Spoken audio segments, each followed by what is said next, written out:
তো বন্ধুরা এখন রান্নাবো হচ্ছে চিংড়ি মাছ। দিয়ে দিলাম, কি ভুলে যাচ্ছি, দেখো, গোটা জিরে, শুকনো লঙ্কা ফোড়নে দিয়ে দিলাম। এখানে নিয়ে নিয়েছি বড় বড় দেখে 4টে গলদা চিংড়ি।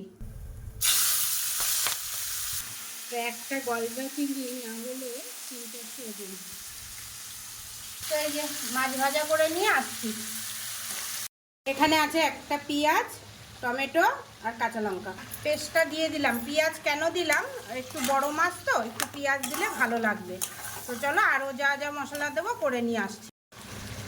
তো বন্ধুরা এখানে পোস্ত, সর্ষে, কাঁচা লঙ্কা, টমেটো আর নারকেল পেস্ট করে নিয়েছি, দিয়ে দিলাম। আর তোমরা চাইলে এর ভিতরে গরম মশলাও দিতে পারো, আমি গরম মশলা দিই না।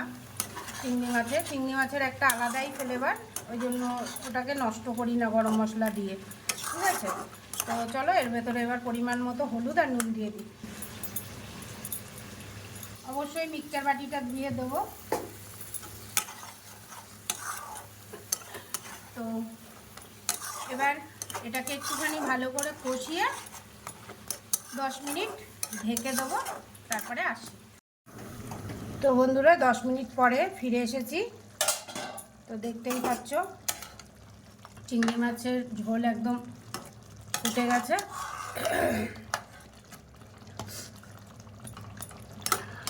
তো তোমরাও এরকম চিংড়ি মাছের মালাইকারি বানিয়ে খাও। চলো,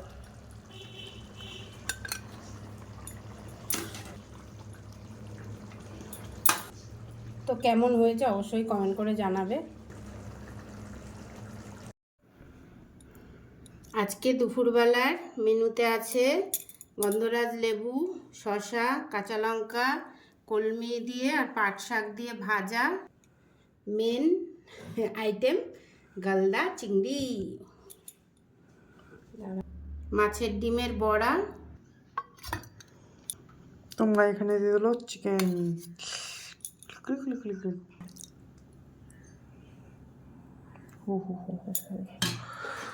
और यह है दाल।